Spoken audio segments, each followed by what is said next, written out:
Welcome to Big Thinking with Zaid. That's me. Today we're going to be talking to Ryan, formerly, before doxing himself, was fake Uncle Nemo. I used to call him Unky. Ryan is a super talented dude. He's a top tier programmer, and he's trying to make a living so he can live a life of freedom, something we can all relate to.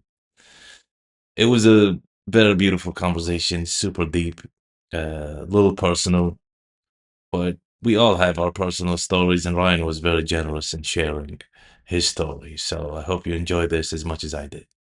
Imagine your life at peak impact. All right, here we go. I want you to draw that impact. Think I All got right. some. We got me up here. This Mhm. is me in college. I took a semester off to go do the Camino de Santiago. It's a Mhm. 500-mile walk across Spain, and I met some people on that, and they changed my life. This is a path down to an hourglass. Okay. Time is a big thing here, and then that leads into today, where I'm sitting here at my standing desk. I guess I'm standing. Mhm. I got my kid over here, and there's still some time left on the clock. And then the sun. Yeah, down here, and then yeah, just the sun shining through. What's the Um, significance of the sunshine? it really leads to like time only goes one way. Um, I did that walk across Spain because my mom passed away. She passed away young, and time has always, been very, very front and center in my mind. Always thinking about the time I got left and how to maximize that. So I guess my answer about peak impact would be like, it's not something I'm looking forward to. It's something I'm trying to bring to today. It's not something to wait for, right? Like I have everything I need. I just need to do it. Yeah. Peak impact is today. Okay, so we'll just break it down step by step. So, Cool. what the college thing, the 500-mile walk, how long was that ago? That was in 2013. How come it's so significant, like 13 years later? I don't know. Travel has a way of like breaking down a lot of assumptions you've built up about the world. I met a bunch of people, and every day we were just walking, living out of our backpacks. We'd eat food together, people from all around the world. I remember there was a girl from South Korea that was 19, and she was in broken English talking about, her struggles and the things in her life. And on the other side of the room, we had a like 70-year-old lady from Canada who just did a bunch of yoga and crushed it and was faster than all of us. And just a bunch of people all talking about, the stuff going on in their lives. And we all, I don't know, everybody has the same stuff. Like everybody's going through something, everybody's struggling in some way, and Mhm. kind of coming together and being able to talk to each other. And I don't know. It breaks down a lot of assumptions I had about the world at that time at my, Mm. early 20s, 20, 21. And then that leads into like a giant hourglass in the middle, right? Yeah, What is the connection there? time. Just that's kind of when I started thinking about time and, the time I got left, and trying to make the most of it Mm. and be present in every moment that I can be. I think that walk really kind of set that in my head. I also remember listening to Tim Ferriss's 4 Hour Work Week. I don't know if that's, really possible in the same ways as it is today, but Mm. I'd like to, that's kind of been the goal. 4 hour, I don't know. That's also time, has a Mhm. time component. Yeah, just kind of always thinking about, how much time I got left, how I want to maximize it, what I want to do with it. And that's always been in my head. And then what's the significance of that to your desk and another version of time and Hmm. your kid? Like what is the link Yeah, there? trying to, make the most of that, be present with my kid as much as possible. I feel like, having a 9 to 5 kind of really throws a wrench in that. I'm able to work from home, which is great. I get to, eat lunch with my family and Mhm. do all that, and that's fantastic. But I'd still like some more some more time in Mm. there to spend that time with my family and people close to me. Yeah, really just be as present as possible with the people around me. And then your summary of the whole thing was that there's nothing to look forward to. There's only now and making the most out of now. And then you mentioned your mother passing away, and is like is what is the link there? Like, My mom passed away before I went on that walk. That's kind of mhm, one of the reasons I went is I needed to just, I don't know, deal with it. mhm, Grieve and spending a month to go just walk, I feel like was the best thing I could have done. mhm, Being around other people that, we're all going through stuff was fantastic for all that. But I wouldn't say there's nothing to look forward to. It's just, you can dream as much as you want, but you might not get there. And so while I think it's important to have good plans and, a vision for the future, I think that's part of, living in the present, having a plan, having a direction. Like I think that's all necessary and great, but it's not guaranteed, right? So yeah, just trying to live in the moment as much as possible. mm. Because my take on like my interpretation of that is that you're afraid to want an impact, Okay. and without desire, there is not much you can achieve. Like you're not gonna achieve greatness, whatever that is, right? To you, if you don't have that as a target. And the reason why I ask, what is the impact you want to have is that it's anchored in service. It's like it's the impact you want to have. And it doesn't have to be like, worldwide impact, even just the impact on your kid, right? Or the impact Yeah. on your wife. Or so it seems like even though you might have an idea of that, it's not front and center right now. What's front and center is this aspect of time slipping away almost. You know what I mean? Yeah. So you have another page, right? Yeah. In front of you. Yeah. Okay. So I want you to imagine you're almost immortal. There's no time that's gonna beat you, All right. right?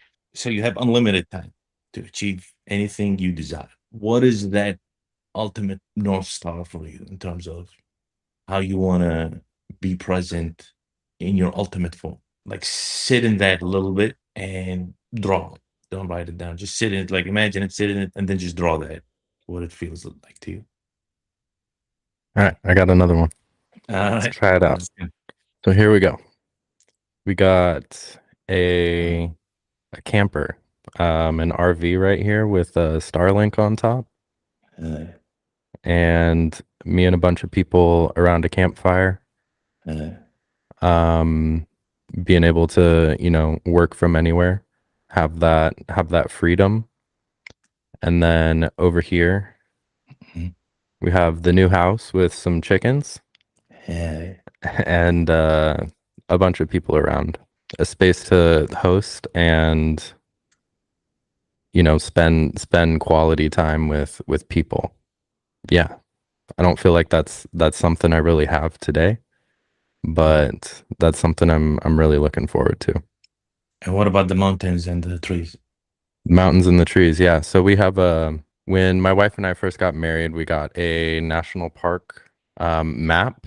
It's a map Mhm. of the US and it has little check boxes next to all the national parks. And that's always been a goal of ours to go check all those boxes. Yeah. And so this would be us having the freedom to do that. All right. Hide that one too. Cool. All right. Now we're cooking. I like that because it's when you say people, it's like kind of bringing back that experience you had in Spain, like just meeting people. Like that's what you mean, like people on your journey. Yeah. Oh, okay. Yeah. Yeah, I feel like I've been grinding so hard for, I don't know, since then. Just working my ass off. And I don't want to, completely step back from work, but I'd like to have more freedom to enjoy things. I Hmm. don't feel like that's something I really have today. And joy for you is exploration, beauty, nature, and then Spending time campfire with at night. people. Yeah. Yeah. Yeah, just quality time with quality people. Yeah, love that. All right. So imagine yourself at that campfire, uh, after a long hike in Yellowstone or somewhere beautiful, right? And you set up camp, you have a couple of awesome people. What opportunities do you want to attract at that moment? Like if you put yourself there, like what would be the coolest thing you can collaborate on or work on, or maybe somebody in that file, is you're working together on some project. What would be like the coolest thing ever? Yeah. When I was in Spain, I actually met a guy and it was one of my first startup attempts. Okay. Was with a guy from Spain. And I think the creativity that comes from, you know, that time away from like time detached from everything is Mhm, pretty powerful.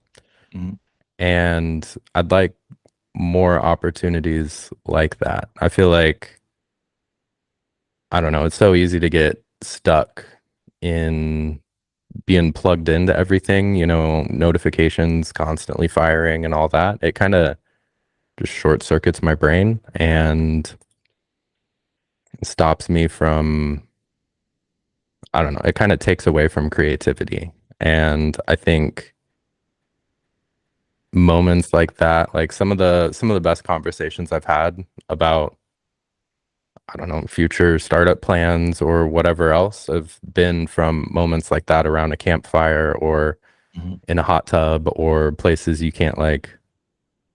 mhm. places where you're detached and you can focus and think about it.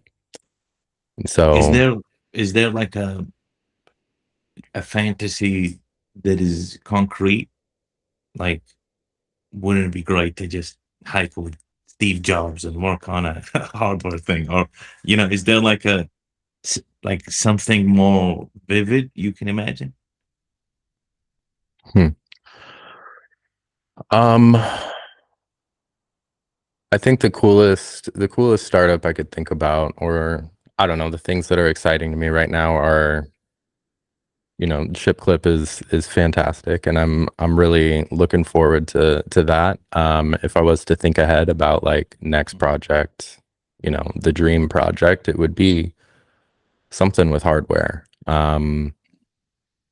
I think drones are pretty cool right now. I'd love to get into that.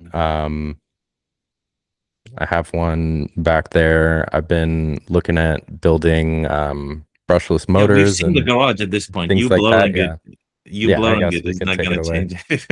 But yeah, I've Yeah. been, I don't know, just building stuff. Uh, I'd what love what to kind of do drone projects excite you? Like military stuff or uh probably not so much military, but I think there's a lot of cool, like, I don't know, there's a lot of cool applications, like more like search and rescue or things like that. Being able to find people, go scout things out. uh, I think I did a lot of rock climbing previously in my life, but being able to send up a drone and go scout some things out, or if you're backpacking and I don't know, get lost. I don't know. I like the scout drone idea a lot because it's even for both for like people going on trails to be like, hey, what's ahead. Maybe we can prepare or something, or for rock climbers to kind of map their climbs. Be like, they can sit, take out a drone and go see, what's up. Yeah, That's deep cool. in deep Yeah. in the deep in wilderness. Uh, That eye in the sky, I think that could be cool. I don't know how to solve that, but yeah, it's that it's that sounds cool. like a blast. Uh, Yeah, so you lean more towards like wilderness lifestyle, wilderness products, that kind of stuff. Yeah, that would be the dream. I've thought a lot about, I don't know, building stuff that goes on off-road vehicles, like getting a plasma table, cutting steel, stuff like that. Yeah. I feel like that is a huge barrier to entry to getting all those tools, Mm. working with physical stuff. You break something, it costs money. That's not true in software. So I don't feel like that's super attainable at this point, but if that could be, yeah, tinkering in the garage is, you know, that's one of my favorite things to do. Yeah, that's the next question, which is like, what's the dream? Like, what is the dream scenario? Is it Yeah. like working on hardware in that domain, or just in general? Like, what is like your dream three projects? Like, if you had unlimited budget. Yeah. Um, Dream 3 projects, unlimited budget. I'd love to build brushless motors in the US. What is that? It's the little motors that power drones. They power basically everything from electric cars Hmm. to whatever else. Most things that move these days are using these brushless motors, and they're all, built in China. And yeah, I'm in Arizona. It's a huge copper place. We have lots of copper here. They're putting in giant copper mines and stuff all around me. They're taking down some of my rock climbing places to put in copper mines, which Nah. I feel conflicted about, but Mhm. we need copper, so I Yeah. get it. But then we're gonna take all that, send it over to China, and then buy it back as brushless motors and wire. Mm. And I'd love to, like, if I had unlimited money, like billions of dollars or investment like that, I'd love to, keep it in Arizona. Love that. Help the community around me, keep the jobs here, stuff like that.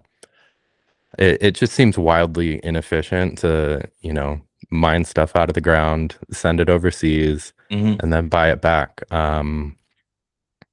We could do all that here, but, there's not enough I love that. resources to process it, I guess. Yeah. So like I'd love to do that, but manufacturing. yeah, I need a ton of land and like a foundry, and these are like billion-dollar projects. So Mhm. if we're dreaming that big, that would be one of them. Yeah, just like a point before you go to a project too Yeah, is like there's a huge truth to luck being the intersection of opportunity and preparation, right? And if you never prepare to run a factory like that, you know what I mean? Even yeah, just like knowledge, processes, you building one yourself, knowing the pieces and knowing all of that. If you never do all of that, there will never be a chance to do that, yeah, right? But for if you sure. do prepare, sometimes the opportunity appears. Like when Yeah, the student is ready, the teacher will appear. yeah, I feel the same way about opportunities. When you're ready, prepared, the opportunity somehow seems to appear. yeah, So it's one of those, like, going back to your time thing, like, oh, it will never happen, but you don't know that. yeah, You know what I mean? And if you're not prepared, for sure, it will never happen. But if you are prepared, and maybe you go on a camping trip with somebody and he turns yeah, out to want to do that too, now, you know, the luck thing works out for you. yeah, Just a, little note there. yeah, for sure. No, you got to be prepared for when the opportunity comes knocking. I completely agree. It's been very true in my life. uh, so what else like interests you in terms of like dream project? Yes, that would be the big one I've been kind of noodling about recently. Yeah. Project 2 would probably be something with music. Mhm. There's a guitar behind me. Yeah. I don't know if Hmm. right there. I've I don't know, before I ever wrote code or had a real job, I was a musician. Played music in front of hundreds of people a week. Uh, But it's not making money. So something like that, being Shredding able to, guitar. yeah, I think being able to play guitar with like there's this guy Mateus Asado. He crushes it. Just I don't know. When I first heard him play, it was like nothing I'd really heard before. Now there's a lot of people imitating it, and it has like its own genre and all this stuff. But like he played the Super Bowl, and he's playing with like I don't know Katy Perry and all these huge people. So like him and John Mayer would be my like guitar icons I look up to. Uh, So like having them around a campfire and all being able to play guitar together, yeah. that would be a big moment. What else? And then what else? Um,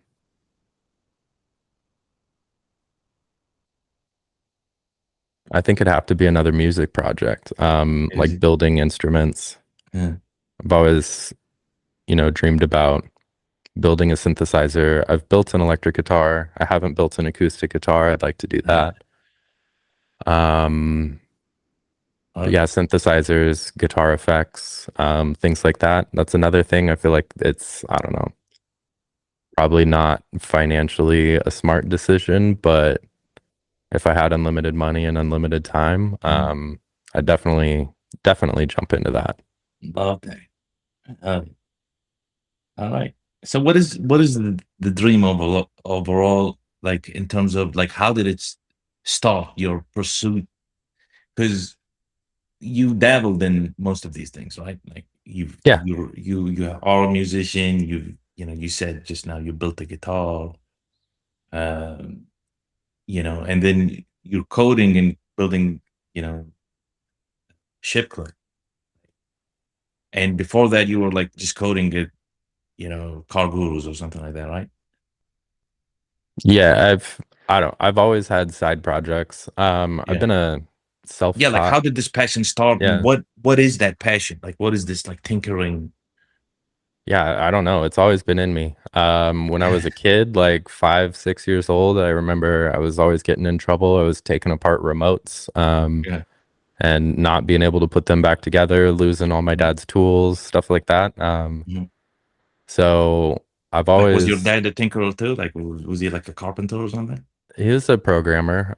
He's a programmer too. Yeah, he did Java like 4 and Cobol and some of the really, really old stuff. He Uh-huh. transitioned into management pretty quick, but Mhm, yeah, he's always been a coder. mhm, Not super outdoorsy. I don't know where mhm, that came from. Probably my mom, but mhm, um yeah, it's just always been in me. When I was like 12, I was taking mhm, apart engines. We had a little we grew up on kind of a farm-ish. I don't know. It was a bigger lot. There were, mhm. animals around, lots of Uh, like farm animals and stuff. And I had a little ATC. It's a like eight ATV, but three mhm. wheels. So one wheel in the Okay. front, two in the back, and it's just a little Sounds 70 fun. cc motor, Yeah. and it had no business running as long as it did, but somehow I kept fixing it. I'd ride my bike down to the hardware store, Yeah. get stuff every time it broke, pull it apart, put it back together, and that's kind of how I spent a lot of my time really is just tinkering and working on stuff. I've always looked at things and wondered how they work. Yeah. That's just, I don't know, a part of who I am. And then And how does this go? Like, okay, so you do that, and then the musician thing is in high school. I'm assuming it starts in high school. yeah, Yeah. middle school, yeah, I was what, Yeah. seventh grade, I got a Mhm. guitar. My dad got a guitar for a present, and it was, I don't know if you know Esteban, but it's like a classical guitar guy. Mhm. and it was one of his like signature guitars, Mhm. and I don't know, I just picked it up and started playing it, and Mhm. I think it was probably to impress girls or something, but Yeah. But then when does that turn like, 'cause it fuses right back to your tinkering.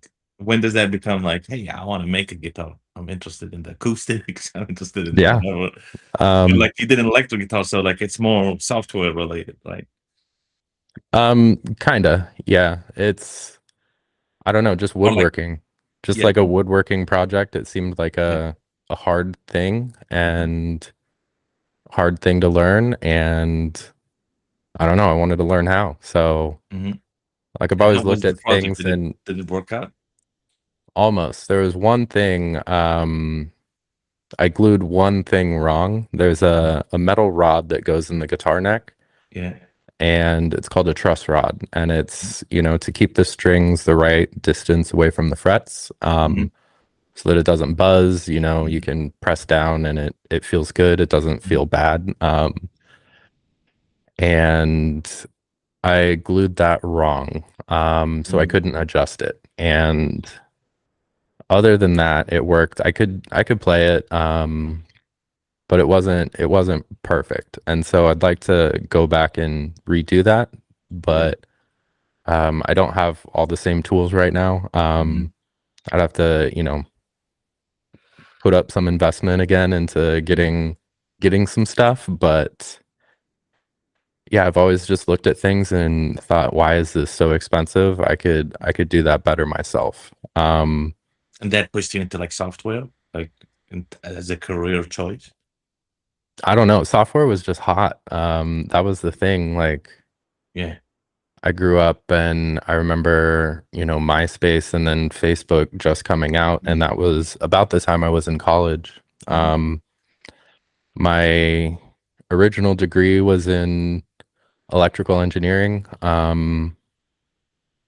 I ended up having to, work a job and pay my way through school, mhm, and that um, that study was too intense, and so I switched over to business. I already had an internship as a software developer, so mhm. I did the hard part, getting my foot in the door in an industry, and so I switched my degree over to business and took the easy route. But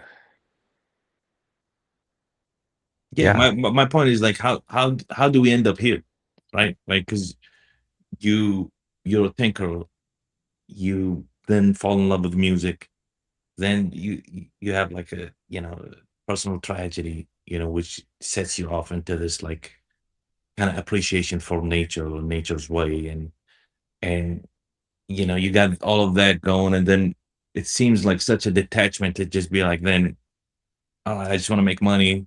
You know? What's the easiest way to do that? Programming, and then you go into programming. And then, did you get laid off or did you get fired? Or did you quit? uh, none. None. Yeah, I don't know. I've always, I guess the internship was for software development. No, I mean, So like, I've your always, job, not like in like, are you still at your job? yeah, yeah, I'm Oh, still doing 9 to 5, you're still as a working? software developer. I thought you quit for some No, reason. I quit. I did quit a full-time in-office job that had me working like 60 to 70-hour weeks, Okay. and went back to a previous employer that was willing to let me be remote. Okay. Hell yeah. And so that's kind of the balance I have right now Okay, is so you have a 9 to 5 and yeah, you're doing ship clip on the side. yeah, And yeah, that's where what we're was at. the yeah, what was the ship clip, inspiration? Yeah, I was looking at all the other tools. Mhm, I was doing freelance stuff, freelance software dev, and on the side for a little bit after the Andon lamp, mhm. and just trying to get exposed to new things, learn new things, and I wanted to send, videos of me demoing things, and I've tried all these other tools, and a lot of them are pretty good, but I saw an opportunity that, they're either super expensive or they just don't really work in the ways I wanted them to. They didn't do what I wanted. I felt like I was jumping between tools, trying to get what I wanted out of it, and ended up just started making a tool for myself, really. Yeah. And then realized, there's something here. I think it's better at least for my workflow. It's probably better for other people's workflows as well, Mm. and started building it. So this is like an internal use case, like just recording stuff and sending it to your employer or like your manager or something? No, so while having the 9 to 5, I was also doing some freelance stuff on the side, like Okay. part-time, short contracts, stuff like that. But Okay. um, being able to do that to kind of prospect leads or Mhm. like find a site has some issues. They're already paying for ads. Mhm. So, they have money to spend and just looking through their stuff, finding things that are broken and saying, hey, if you want better ROI on your ads, here's some things I found. Send them a Mhm. Okay, message so you were saying, doing like this like side hustle where yeah, like, hey, I'll fix your website. And while you're recording that, you were like, hey, this recording stuff sucks. yeah, I had a lot of tools like Crash, for some longer recordings. I don't know. There were a lot of issues with some of the tools I was using. What are those issues? Because that's important. Yeah, I don't want to like name names, but I know the one name, of like Screen Studio does crash. yeah, screens. That's one of them. I feel like I didn't want to spend, what is it, $30 a month to Mhm. do that, and even then, it had issues. So I was kind of quickly turned off on that, spending a bunch of money on it, and it not doing what I wanted it to do. So I jumped to some other tools. There's a lot of people trying to copy Screen Studio Mhm. with like a one-time payment model, and I had a lot of issues with those. Mhm. Loom requires the other person to log in, and that is a blocker if you're trying to just send somebody a video and then they have to go create an account. Mhm. And so trying to like work through all of that, or just the friction of taking a recording and then having to upload it to YouTube, sending somebody a YouTube link. Like, I don't know, there's a lot of work in there as well that Yeah. I felt like I could cut out. And so, yeah, that's how ShipClip was born. Yeah, so you just weren't satisfied. Like it it is a good we're gonna go through it anyways with the Yeah. coming up questions. Uh, so that's how there's no connection basically between your past and passions and ship clip, what you're doing right now. And Well, that I is don't know. It's a lot of audio stuff. Like, there is, I wasn't expecting to find so many interesting problems to solve. okay. But I've been really surprised. So, like one of the big, most, I guess, most fun features I've had working on is this echo cancellation. So if you want to play background music, right? Like you want to put on some lo-fi beats and talk over it, um, there's a lot of issues with the other tools. You can't like separate out the audio track and I guess the system audio track, like your, I don't know, Spotify, YouTube, or whatever, and then your microphone. It's coming through the speakers into the microphone and causing problems. So, you either have to do that in post, like in an editing tool, or I don't know. I just built that in. A lot of times I'm listening to music while I'm doing this stuff. And so being able to either take that out or turn it down, turn it up in parts, turn it down in parts, being able to like have that control that I had in, music software or video editing software. Kind of that, I don't know, maybe it's more of a power user feature, but that's something that I really wanted. And learning how to do that was, I think, a step towards making like audio effects and things like that. So it's like it's Instruments, all of almost that. Yeah. accidentally scratching that itch because of all the audio interfaces. Yeah. Yeah, I didn't You expect it, figure it but out. it's coming up. And then other stuff like I love being able to remove backgrounds, blur the background, stuff like that, segmenting out the person, building a it. mask. Doing all that was way more technical than I ever thought Mhm. a screen recording tool could be. So yeah, I'm finding a lot to love about it the more I work on it. Hell yeah, love that. It links up to your like audio itch, and you're like, hell yeah. Like it's almost like a destiny, right? It's like showing you all these things, all these pieces to set you up for like the next, audio project or like music project or something like that. So that's cool. Who are you serving with this project? Yeah, I think I started it for prospecting leads doing freelance work. I think that's the most immediate use case in my mind. I think a lot of people could benefit from it though. Anybody in sales or, you know, one of the core features is being able to send those links. And then there's analytics on it as well. So if you send a link, you can see if somebody watched it and how much they watched. So Uh, I think sales and freelance marketing are probably the most immediate use cases in my mind. But, because you you can know, control your image, which is yeah, important for anybody who's doing sales, yeah, whether they're freelancers or part of an organization, right? yeah, And the customization then becomes your key selling point in terms of the control over the customization, right? yeah.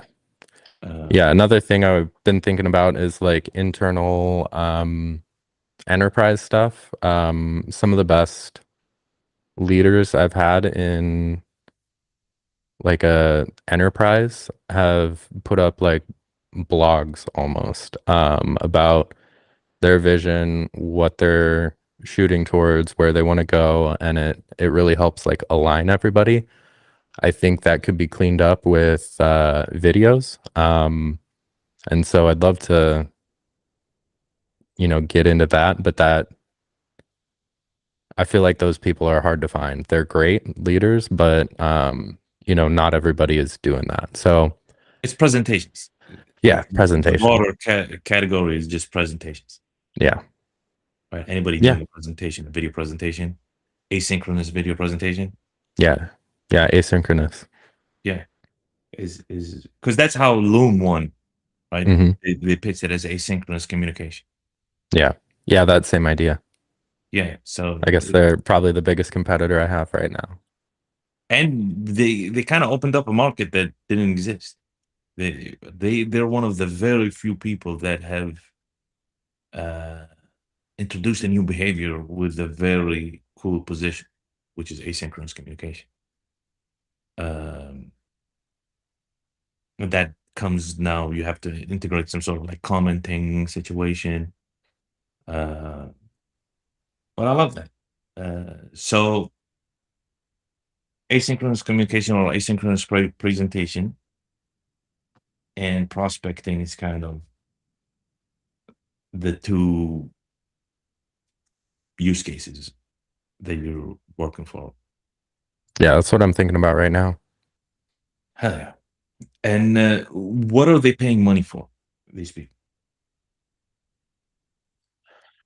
Um, I Because OBS think, is free, right? yeah, OBS is free. It's pretty prickly as far as like user interfaces go. And Yeah, there's no you, editing. There's just like if I can like the way I used to rig it for Twitter when I used to stream yeah.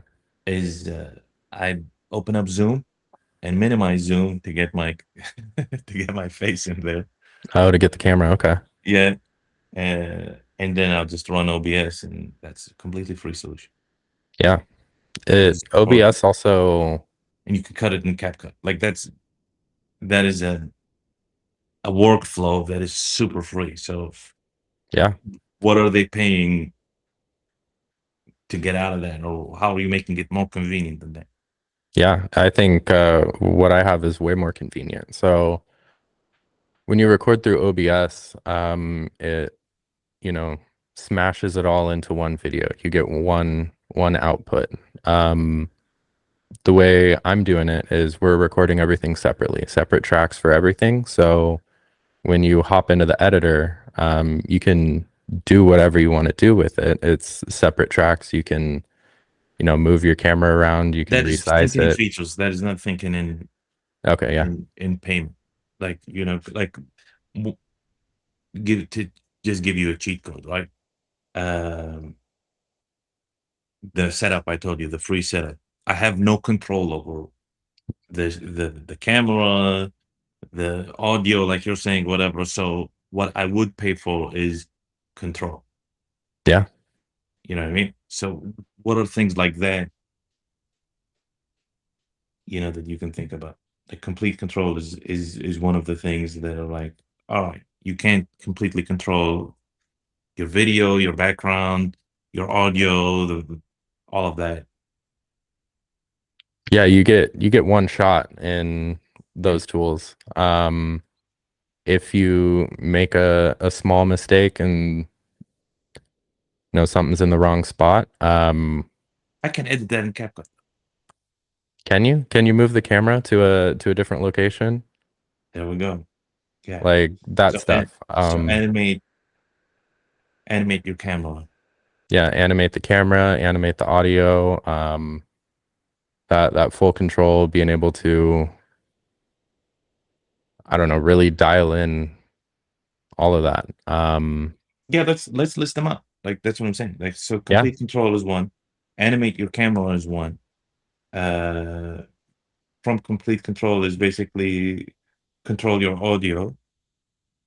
yeah, control the audio, control the video. Oh, So if, moving the camera around, changing the camera in the editing, like if you want to blur the background, remove your picture, all that stuff, yeah. you can do it after you record. Yeah.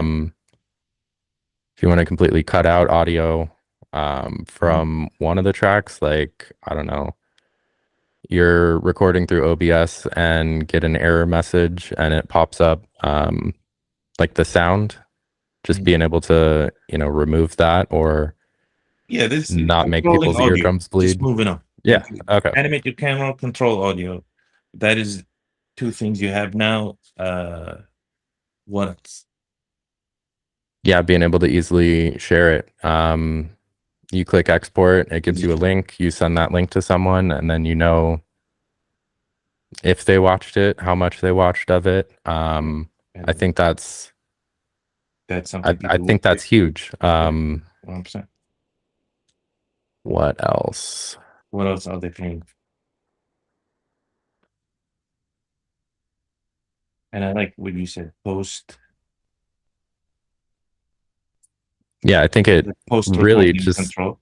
yeah, just all those editing features after you record. Um, What about blurring and stuff like sensitive data and all this kind of stuff? yeah, yeah, we That's got that. You can drag a box onto the screen. This happened to me in some of my demos. I opened up a editor and it had like my database secrets in there, Mhm. and I didn't have to like scrap the whole recording. I could just go in and blur that part out. And that's really nice, not having to scrap your whole recording multiple times because one little thing goes wrong. Um, Yeah. you just, edit it out. You don't lose the whole thing. You don't lose, like, you're not clipping the track, you're not trimming it. You just blur it out.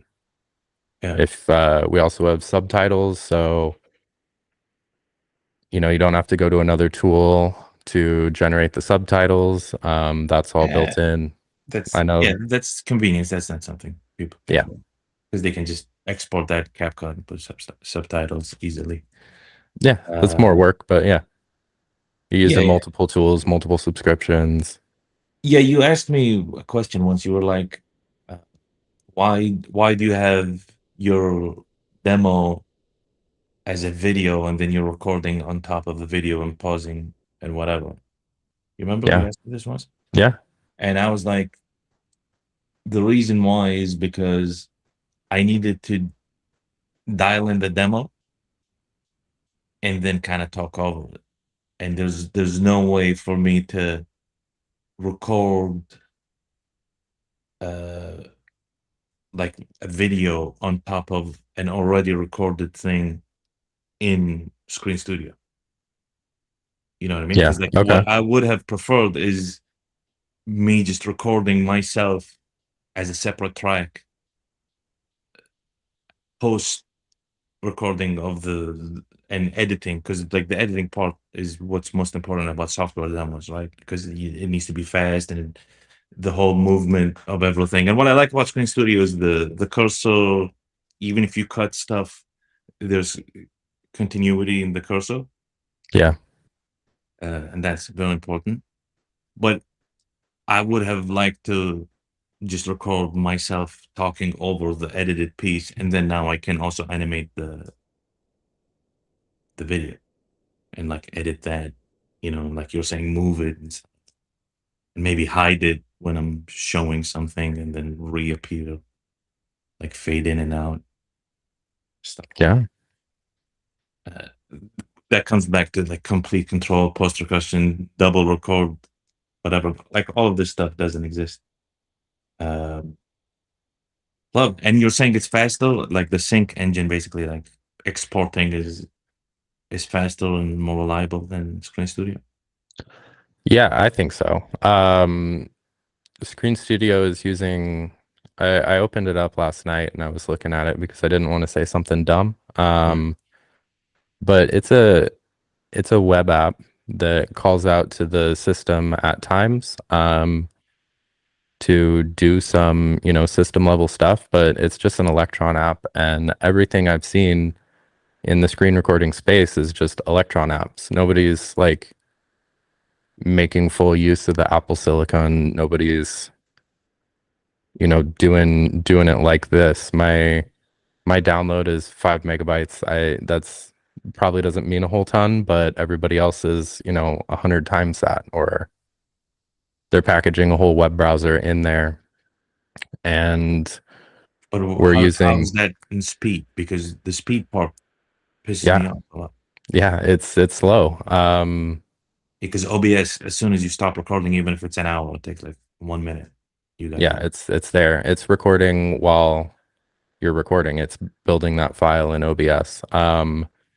We don't do that. We're not building the file because we want to, make sure people can edit. But what you see in the preview in ship clip is what you get out of the export. And that's not true for most other screen recording apps I've looked at. You should go head to head, like do the IBM app, and you should be like export times versus, like Yeah. basically like a table, and like compare it based on real facts, not we're better, Yeah.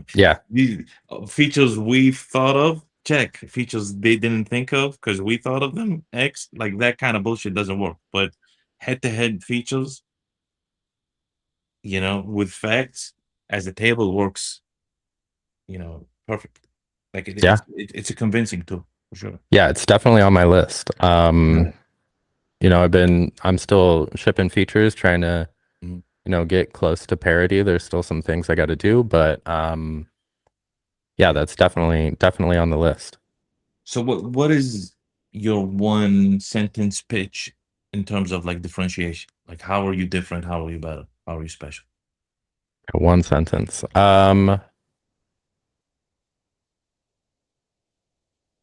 At the risk of sounding too technical, it's fully an Apple native product built for Apple devices, and it runs really damn well on those Apple devices. Okay, I let's gotta I gotta clean that up and shorten we'll it, try but again yeah, because no one cares, right? yeah, Who cares? Apple native, cloud native, whatever. Nobody knows what that means, right? yeah, Um, what is the pain that they're feeling for being not Apple native? Because all stories are built on tension and Yeah. stress and anxiety, right? Like you always start with the anxiety of uncertainty in some, like, uh like, for example, like, there's this movie The King. Have you seen The King with Timothy Chalamet? I think so, a while ago, but yeah. 10 out of 10 movie. Anyways, but it's like, he inherits his father's throne reluctantly. Does he trust the advisor or should he trust his gut? Like, oh, Hmm. like Yeah. that is the pitch for the movie, and you're like, interesting. What is that? And it's like you want your differentiation statement to be like that. Yeah. Yeah. If I had to shorten it and package it up, it'd be something about um like function over form. No, no, no. Is kind of what I'm thinking about. Go, Like go, it's a go tool. to the stress. What is the stress they're feeling? The stress I think they're feeling is, it's a pretty UI, but it's not a great tool. I Why is think it what not I've great? built, What is the adjective? Like, what is great standing in for? What are they expecting and what are they not getting? I think they're looking for a tool that works and works well, and what they're getting is a web package. That And is still not convinced because it I works know for it's me. hard. Screen Studio Um, works. Like, people love it. yeah, I love okay. Screen Studio. There's nothing. There's no other app that gives me that level of control, right? But the anxiety I feel is outside 10 minutes, right? A 10-minute recording. I have a lot of anxiety. I'm like, oh my God, Yeah, is the audio gonna sync? yeah, How long is this gonna take? Like, when I was doing, this is a very extreme example, right? But when I was doing the roasts, I was doing 50 roasts sometimes in a day, yeah, and exporting 50 videos. Like, I just didn't do it in Screen Studio because I was like, it's just not efficient at all. Like, I yeah, went to OBS because OBS is fast, yeah. the export. So, like, I'm giving you a lot of clues here. But Yeah, I don't know how to think about that other than in technical terms, because like that is the pain point is you can't like really do an hour recording in those tools, but for me that's fine. Like that's but easy. you're not using technical terms. That's the problem. Is that you're saying things like fine or things like, good product or great or whatever, and you can say basically, a 10-minute video is exported in 3 seconds in chip clip, whereas the closest competitor takes 3 minutes. That is a technical description of the capabilities from the perspective of what the customer cares about, Yeah. right? And that is export speed only, right? And then there's so many different differentiating factors, right? That when you start adopting this kind of technical specific language, you will win. But just saying great and fine and adjectives and all of that doesn't matter. Like, you can start there, right? With the complete like, if we go to complete control, right? All of these things we wrote down, they're differentiating factors, right? So animate your camera if you want to set it up as a differentiator, right?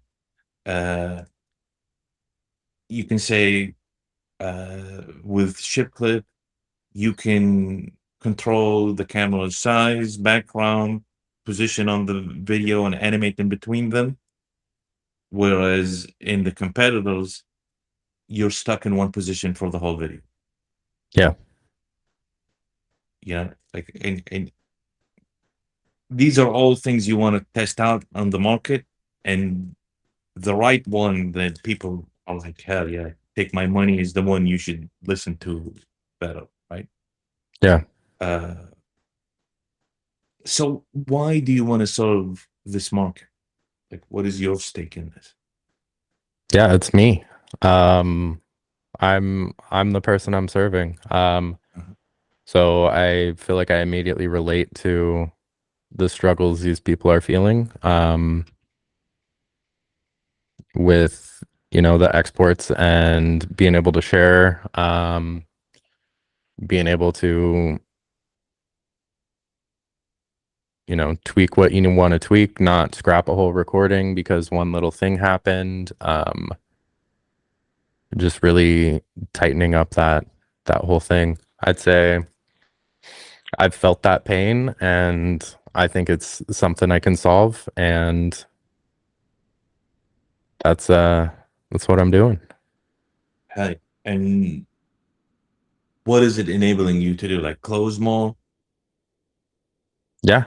Find leads and find work. Pull in that extra money, and as everything goes to, I don't know, all this AI stuff and automation, people are, automating cold outreach. It's getting really hard to find leads with those traditional methods. I think these short video, async communication stuff, I think that if you tell someone, hey, I recorded a video for you, this is what I'm seeing with your site, they're gonna click it, they're gonna watch it.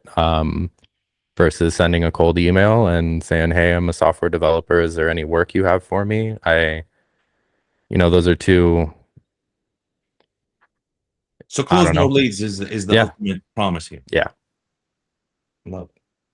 You should lean into it. Yeah. You should lean into it more. Like not in a cheesy way, right? But like I always say, explicit features, implicit benefits. Like when you're trying to, so like when I told you that explicit, like, hey, explicitly our shit is faster by 55 seconds for a 10-second clip. And in a 1 hour clip, it's 2 minutes faster or whatever. Like that's explicit, right? Yeah. But there is no implicit do more in a day, right? Record more videos in a day so you can close more leads.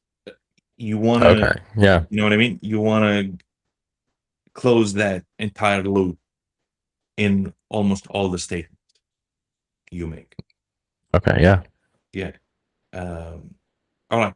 What what is a 3-star experience out of 5 for Ship Club?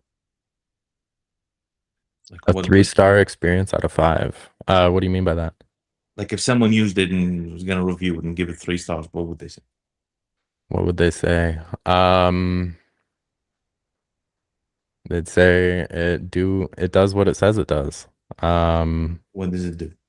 what does it do? It records your screen, records your camera, records audio, and lets you send polished demos to your clients. And that's 3 stars? I think so, yeah.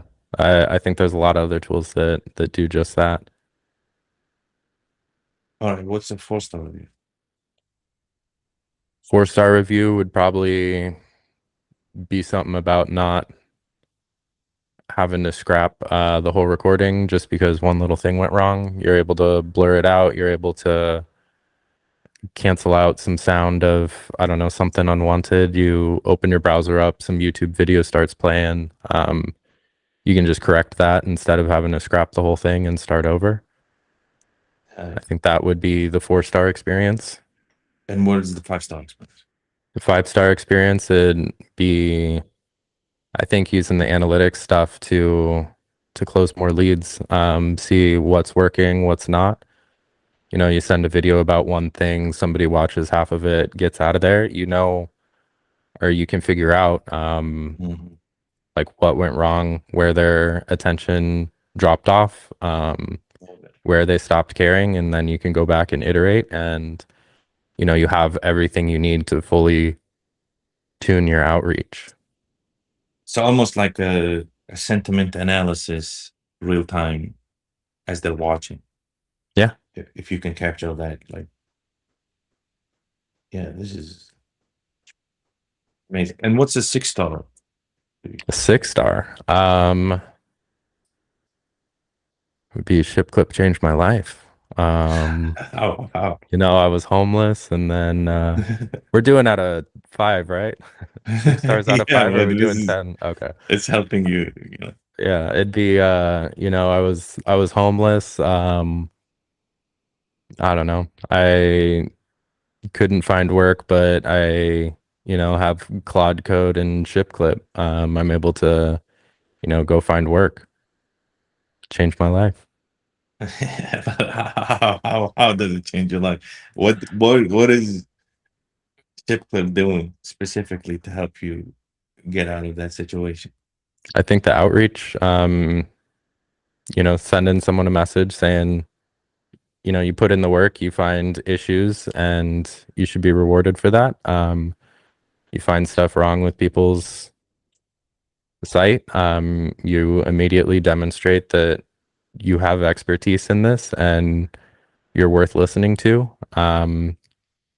I think that comes across a lot stronger than a cold email, Mm, and it's helped me find more work and close more leads. And I think it could do that for a lot of other people. love that. So it's like a war on cold email. Yeah. Yeah, the whole AI slop fest that's happening in the world. There's a lot of great stuff with AI, but I think the it's really hit like communication. You look on Mm, Twitter, X, and your emails. If you have a website, you constantly have people reaching out, asking for requirements of what you want for your app, and none of those are working, or at least they're not working on me. And the few people I've responded to that have reached out cold have done the video thing and found something, or find something specific. They're putting in the work, they're standing out. And in a sea where anyone can spin up Moltbot or Claudebot or whatever mm, and have it go, reach out to 1,000 people a day.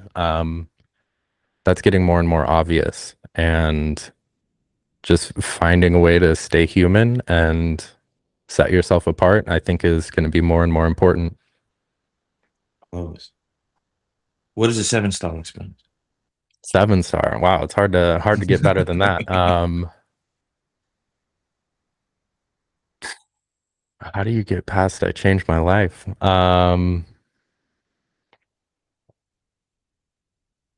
I don't know, someone naming their kid after Ship Clip. Uh, little shippy. Oh, Um, should be clippy. yeah, shippy clippy.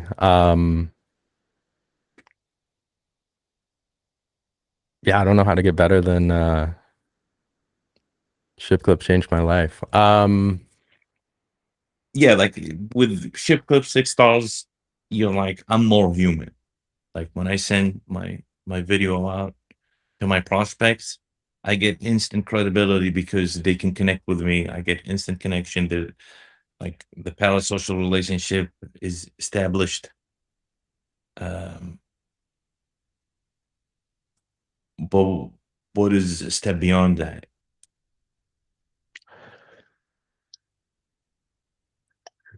um, I think, probably expanding a business.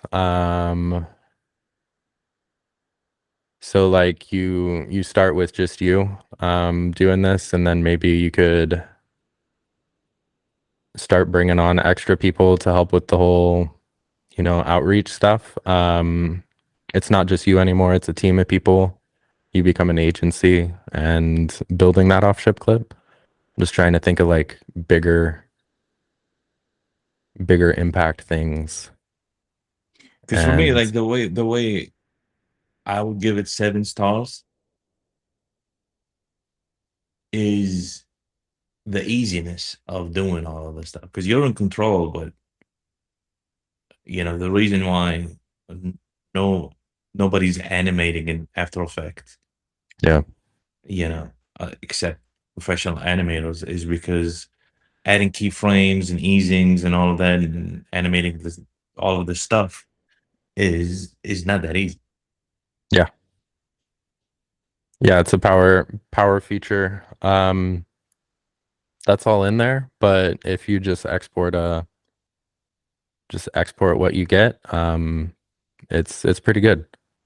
So yeah, Like so you can go in and fine tune it all, but yeah, the the fine default tuning export. is kind of like an additional layer, basically. Yeah. Your main selling point is you can sh- record something, delete any unexpected issues that occur during recording, like polish it up, Yeah. and then get analytics and sentiment analysis. Yeah. Like that second part has just endless possibilities, right? You can, like, especially if you layer on top of it AI stuff, analyzing, reactions and stuff like that. Um, like mouse movements, things. I don't know if you can record all of that, but I don't know. It's very interesting to think about all of that. Yeah. And how do you organize to achieve all of this? What's your organization system look like? Yeah. I don't have it next to me, but just like a Moleskine notebook is really it. I just what is it, the bullet journal system? I feel like I've adapted that to me over years. I've been doing the same thing since college. Mhm. I love the feeling of checking things off on paper, but I have it laid out by a week. So I have like actual boxes for every single day on the left side of the page, and on the right side of Mhm. the page is just a task list.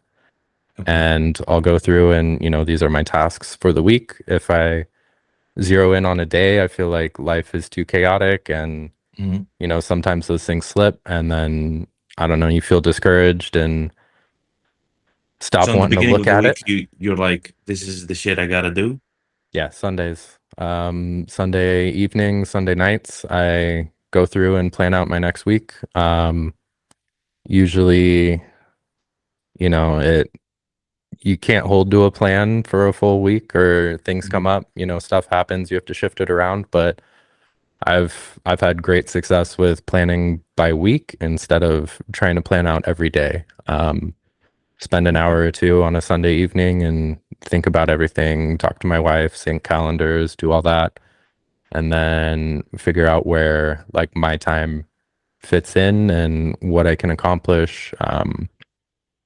Yeah, what features I want to ship. And now I got to start thinking about marketing and, start reaching out to people and shifting that mindset. But yeah, But that's weekly all in the planning. journal. That's like, Yeah, so what happens if you're like walking around and get an idea? Is your journal with you? I got a smaller one. I keep in my Okay. pocket. So I have like Right. the medium size and then I have one Mm, of the index card size. mm, I usually keep in my back pocket. I think it's in the mm. other room right now, but yeah, physical on paper. And then you I reconcile in your notebook. I try to, yeah. Okay. I'm not perfect at it, but usually the little journal is like shower thoughts or Mm, epiphanies or, whenever I'm on the go, I have a pen and that little journal. So uh, just jot things down, take down I don't know, phone numbers, whatever I got to do. and what do you do to manage your energy? Like, so Manage you my can. energy. That's probably the hardest part with the toddler and all that. Mm, I typically have been working more later recently. I was on the 5 a.m. kick for a long time, and that was great, setting mm, the time aside for myself first thing in the morning. mm, Recently that's been harder, but managing my energy, I think just reconnecting with people, spending time with friends. Lately I've just been, Wednesday nights have been game nights with the boys, and uh, we'll hop into a game, get on a voice call and just hang out, and that refreshes me. And then on every weekend I try to get some time as well. I like taking my motorcycle, my dual sport kind of dirt bike, kind of on-road motorcycle, and just go out Mhm. into the desert and have some solitude. Love that. But that's those two things are doing a lot of heavy lifting recently. Game night and dirt biking. Yep.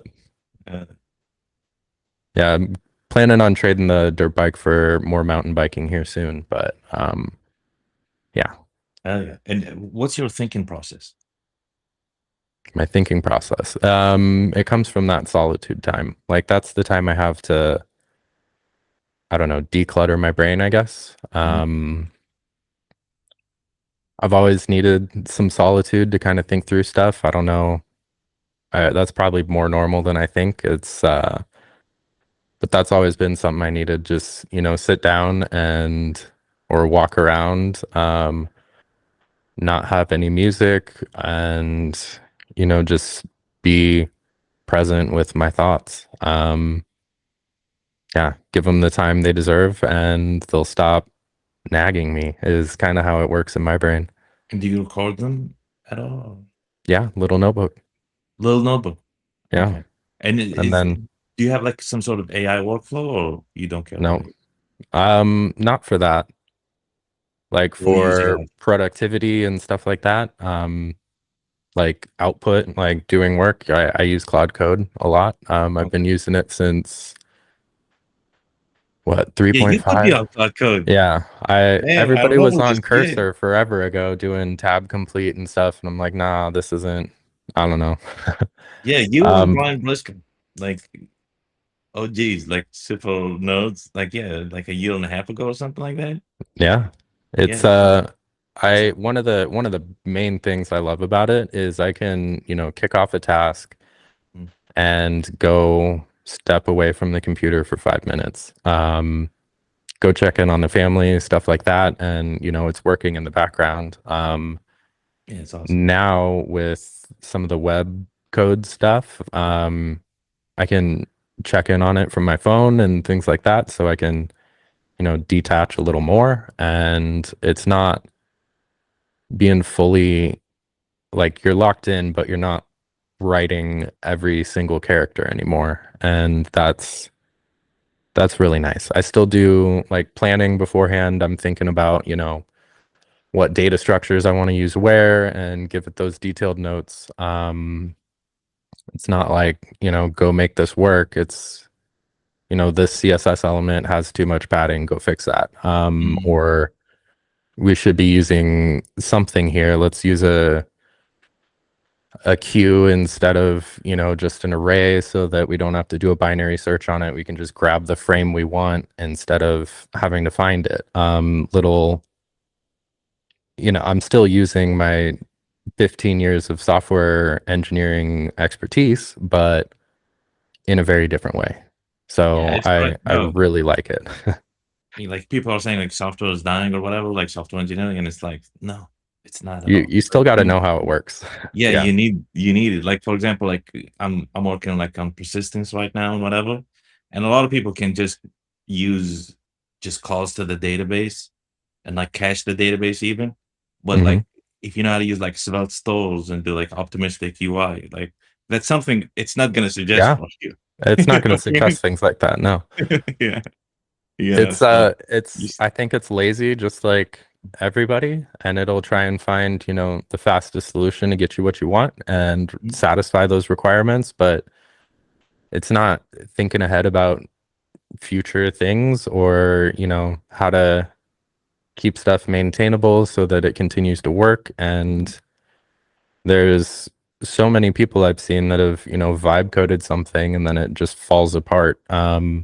I've gotten a lot of work from those people trying to go in and, clean up their messes. And yeah, I think that's going to continue.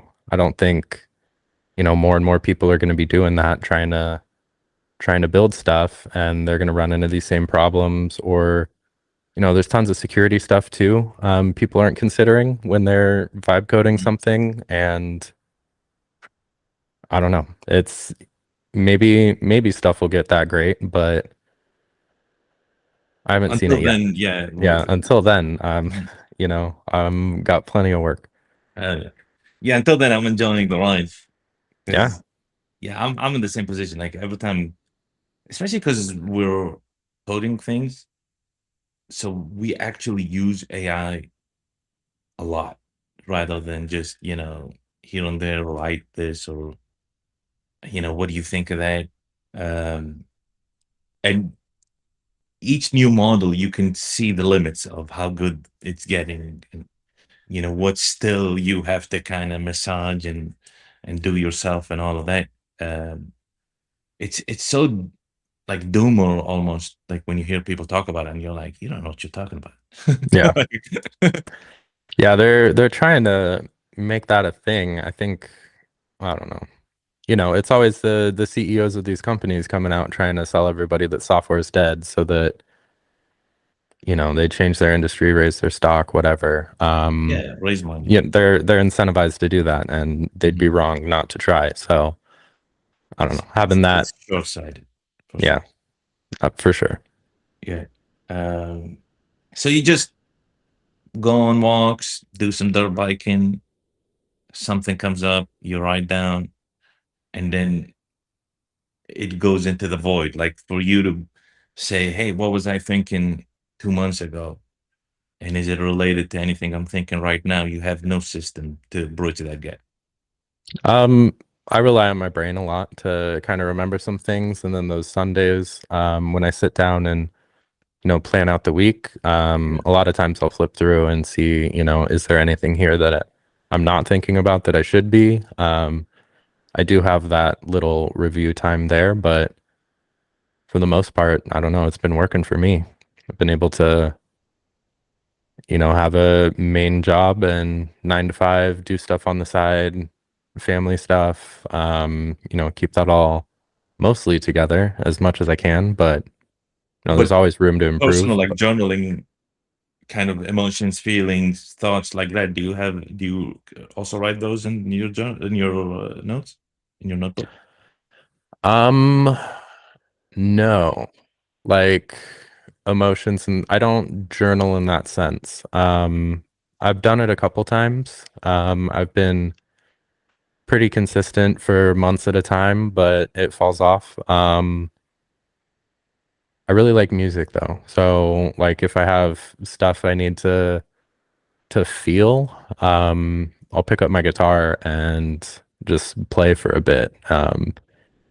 Express myself that way. I feel like that's been more useful than writing it down for me. I know I kind of lose that over time, but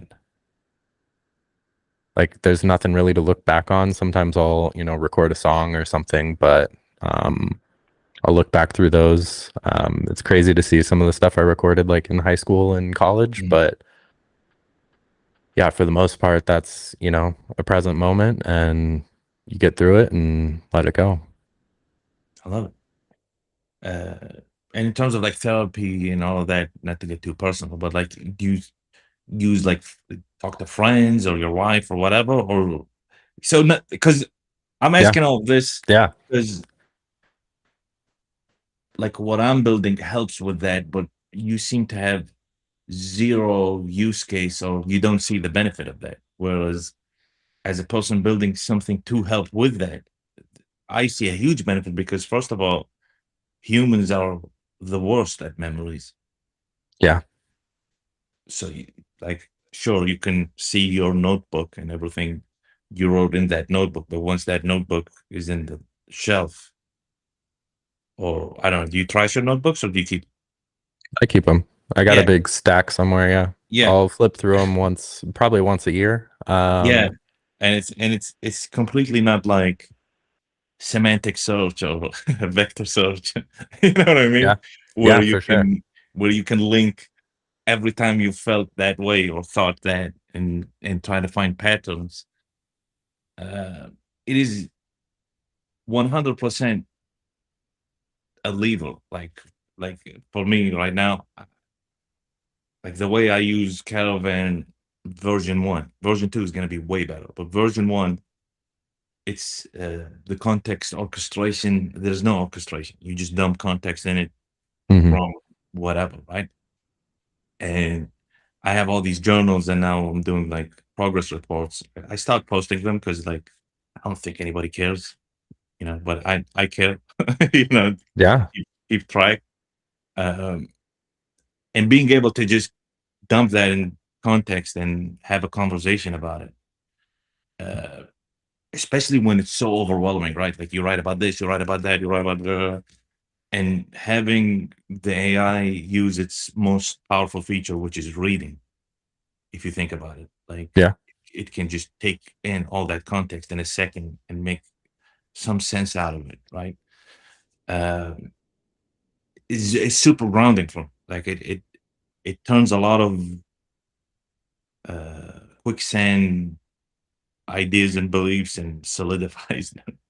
Yeah. You can be like, oh shit, I've been thinking about this for the last 4 months. I keep circling around this one topic.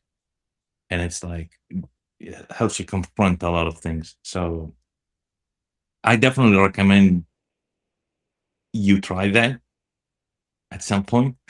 Yeah. Maybe when version 2 Caravan is ready. Yeah. I'll give it a You shot.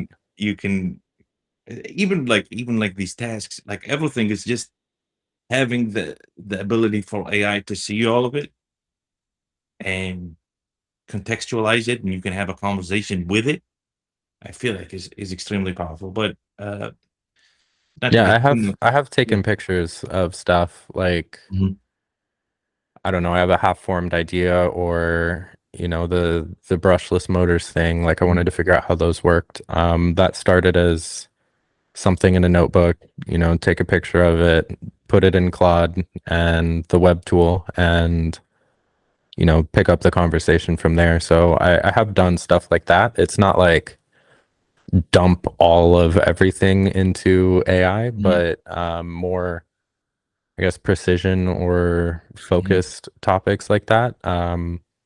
I definitely do stuff like that. It's not like put all my tasks into the computer and stuff like that. I don't want to be tied to my computer, which I don't know, probably sounds weird as a software engineer, but like I spend a lot of time on the computer already, and Mhm. that's time like away from other things I could be doing. Mhm. So like I feel like sitting in the living room around my family with, a piece of paper just feels different than sitting there with my phone out or my laptop out. That's And I that's agree. something I'm thinking about more and more as my kid grows up. Yeah. Yeah. Interesting. Just for my curiosity, what if you had a device that is a notebook Yeah, that like doesn't the Remarkable or or Kindle something like that Scribe or something like that. I could see it. instead of like, would you still feel that loss of connection though if you pull out a little notebook device rather than the piece of paper? I think it'd have to be like very specific. I like the focus of it. If I pull out my phone, I see all the notifications, and I get sucked into all that too easily. It's I don't know, it's not like a problem, but I think it could be. And so I just try to stay away from that. I think something like the Remarkable tablet or Kindle Scribe where you have like it feels like paper, it's e-ink, that kind of thing. It's a very focused device. I could maybe see something like that, but I don't know, something it's hard to beat paper for me. There's just Yeah. something about it. Yeah. There's like mind connection with the movements of it. I agree. Like for me, brainstorming, uh, like especially like drawing and brainstorming and all of that, I still prefer paper. Uh, Writing down goals is something I like doing by hand, Yeah. over and over again. Like the first page always of every like notebook I have, right, is like my goals Yeah. and how I'm gonna achieve them. And I rip, and I like spiral bound because I Okay. just rip and throw in the trash all the time. Yeah. You know? So like I would like rip it out and like for me, my notebooks end up with like 0 pages, and then I start a new note. Yeah. But that's just my way, of, you know, uh, messing with things. Anyways, do you want to take a break or something before we end this? Or you good? I'm good. All I'm right. good to keep going.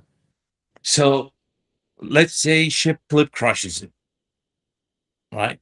It Yeah. becomes de facto for prospecting and uh, some video producers. I think prospecting is the most whatever, and maybe internally for async communication. It's like a Loom rival and beats Loom 10 to 1, right?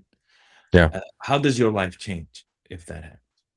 If it crashes and burns, nobody's using it, or if it No, takes off and no, are we looking complete for up opposite. or down? No, if it's the best, Okay, if it's the if best. it crushes, not crushes. Crushes, not crashes. Okay. Yeah. Let's see.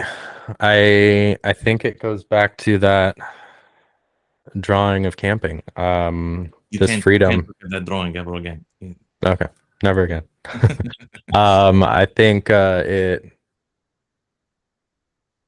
yeah, just gives me the freedom to spend time in the way I want. I'm not bound to other people's schedules and can, you know, do what I want to do more. I can spend more time with my family. I can take those road trips. I can work on the road. Stuff like that, I think would be amazing. I see that as like seasons, like maybe spend a month a year doing that and then, really come home and lock in. But those like I've heard them described as mini retirements. Instead of, taking all your retirement at the end of your life, spending some time, like take a month and go do whatever. Yeah, the Having the, LMNT guy does 3 weeks in 1 week. yeah, He does 3 weeks locked in, 1 week off the grid. yeah, something like that, I think would Mm. be a much, much better lifestyle for me. I don't have the freedom to do that with a 9 to 5, and I'm still bound to that. I don't think I want to do full-time freelance dev. I've done it and it's not the beautiful thing I was imagining. So you just have more bosses is what I found.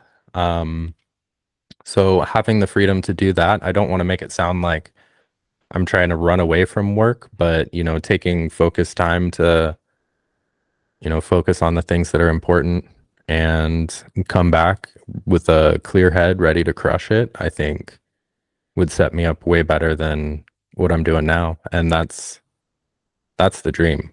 That's what Yeah, I'm the, trying to the get to.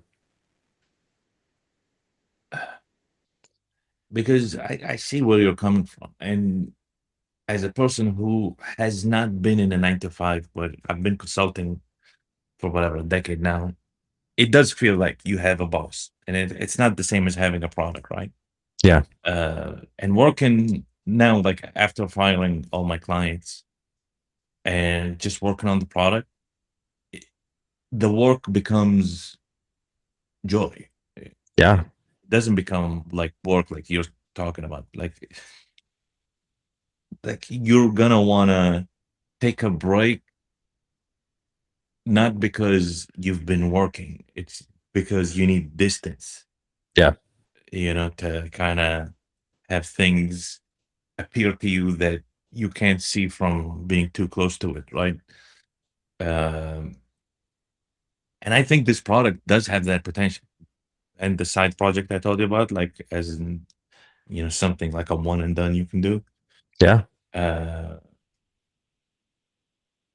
yeah. So you're saying if all works out, you now have this kind of life you've always wanted where you're free to explore and not have to answer to anybody. And if that means also explore the money making projects like, Ship Clip and something else. Yeah.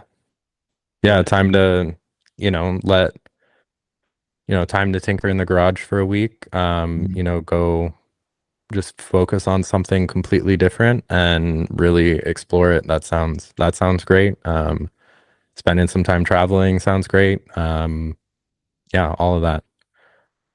I And do you think, think you'll you never get away from not having a boss. I think your boss just becomes the people paying for your product. no, You got no, to answer to your customers at some point, but it's not it it's, doesn't, yeah, it's because you're different. your own customer, right? So like Yeah. it's, I guess when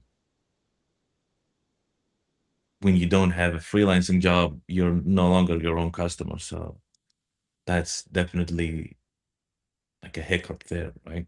Yeah. Uh, but not to get too technical. Uh, but yeah, you don't become beholden to your customers, because in the end, if your goal is craft, the customer satisfaction also almost becomes a side effect. Yeah.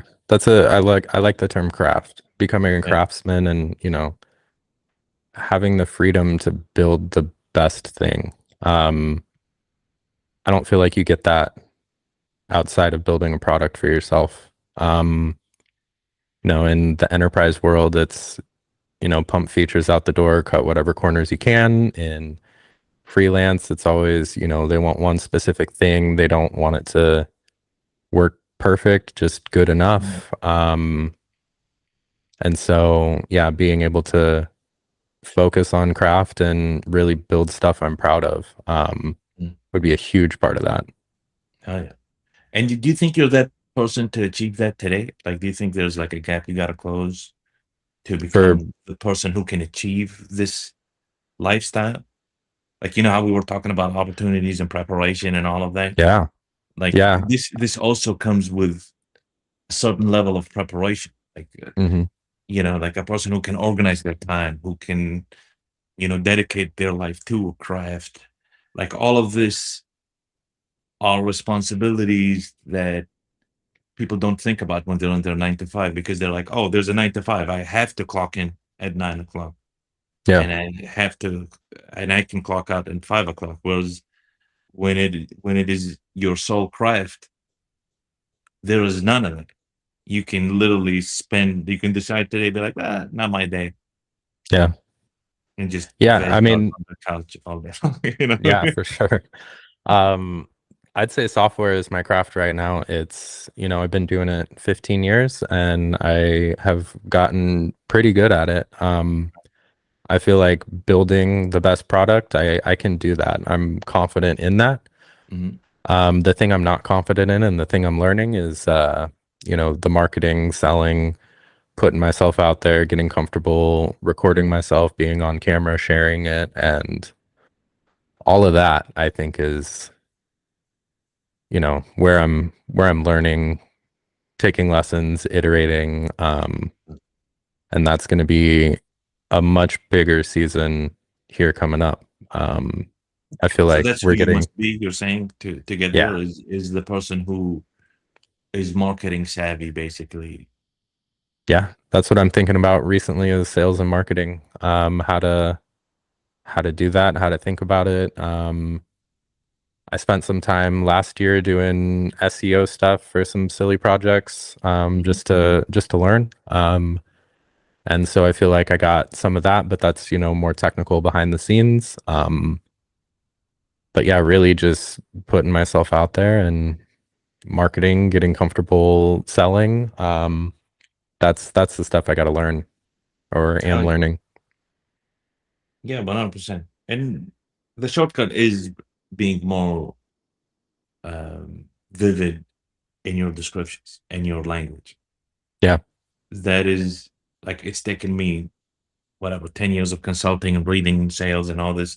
And like, my word is, if you can speak vividly and describe pains with facts and relief with technical descriptions, you're 90% of the way there. The rest is just showmanship and like a little bit of, wink and a smile and, oh, yeah, because I'm still not good at that, but I've seen that it works. right? Like the we don't sell saddles kind of situation, where Hmm. it's like promising that benefit, the ultimate benefit, and leaning into that. I still haven't been convinced by everybody that that's the way to go, but it seems like it's the way to go. I'm Yeah. still I'm still fighting with that. But the 90% I do know is that facts, credibility, actual things you can point to, condensed in the most minimal form, converts. You know, adjectives, vague promises, uh, confusing, unclear, all that does not work. Like you can make it sound as grand as you want in your head. It doesn't work as hard as just a cold description of a fact. Yeah. You know what I mean? Uh, Like I have a friend, is crushing it in social media, right? And he can say, "Oh, I build communities, I build this, I build that, whatever."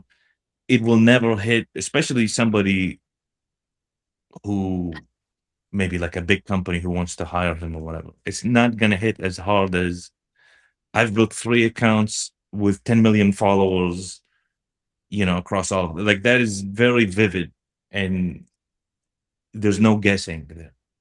Yeah. You know what I mean? Yeah. I like it.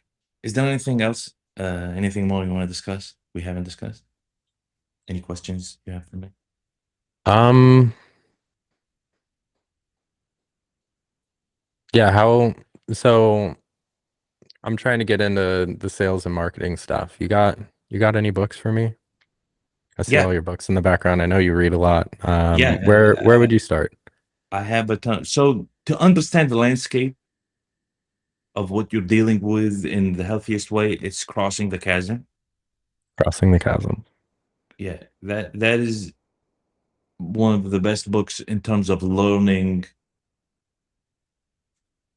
what is a market, who should I target first, who should I target second. Crossing the chasm is great. Uh, and then, to be honest, in terms of selling, uh, I don't like recommending sales books because the snake oil salesmen who Yeah. who who write them, you know. Yeah. But I'm gonna do it anyways. So Chet Holmes has a great one. It's called, I think, The Ultimate Sales Machine, something like that. Okay. Jay Abraham has a good one. Get everything you can out of everything you've got, or something like that. And then Grant Cardone, he crushes it in terms of sales advice. Like, don't invest in his real estate scam, but Okay. his books are 10 out of 10. All of his books, Okay. Who's that last all of guy his again? Grant Cardone. Grant Cardone. Okay. Yeah, all of his books are great. He has a ton of them. He has like 10x rule. If you're not selling, you're sold, or something like that. If you're not first, you're last.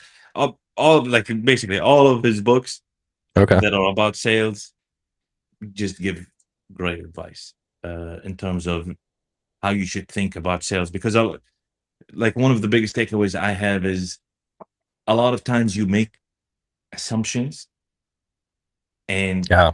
9 times out of 10 they're wrong. Like, oh, he's not getting back to me because he doesn't like the product. Well, you don't know that. Yeah. You have not verified it by fact. Oh, he ignored me 3 times, therefore I suck. And it's like, you don't know that. Yeah. You know what I mean? Like, you just make everything about yourself when in reality there's just 10,000 things that could have happened. A fight with his wife, he missed his diet. I don't know, like Yeah. there's so many reasons that have nothing to do with you, Yeah. that you just getting rid of all of that and just being methodical about verifying and then maintaining uh kind of the frame of the sales. uh but I got a couple. I'll send you a list Cool. after the call. Sounds good. Yeah, I'll look through the stuffs and give you like the best ones, but those come to my mind the fastest. There's a bunch more though. Uh, Cool. Final final round. New Yeah. page without reference to any of your older drawings. Uh, Imagine your life, peak impact again. Sit there, and I want you to draw that impact. All right. All right, All right. We got three panels. all right, We got the factory, a drone factory. There's a truck over here, bringing in some copper, and we're building drones straight from copper. Then in the middle, it's the house, with the chickens. And then on the far side, we got me with a guitar around a campfire with some other people, yeah, and being able to do all of those things and having the freedom to, explore all those ideas, love that, I think would be it. That would be like, I don't know, 10-year ultimate goal. love that. It's great, especially when you compare it to the first drawing, where like your central concern was running out of time, and now your central concern is enjoying your family life. Yeah. You know, Yeah, that last frame on the first one shouldn't have ended in the present moment. I think it should have looked a little more forward. But yeah, I think I got you to mean do in that the here. first drawing, Yeah. but it's that's why it's a drawing exercise, Yeah. because your mind kind of assigns value and priorities, unconsciously, Yeah. and after thinking about all the things today, it seems like kind of your priorities that you're now more certain about where the positions of the things should be, right? Yeah. Which is great. Yeah, it's working. Uh, Anyways, but that Thank you. you're welcome.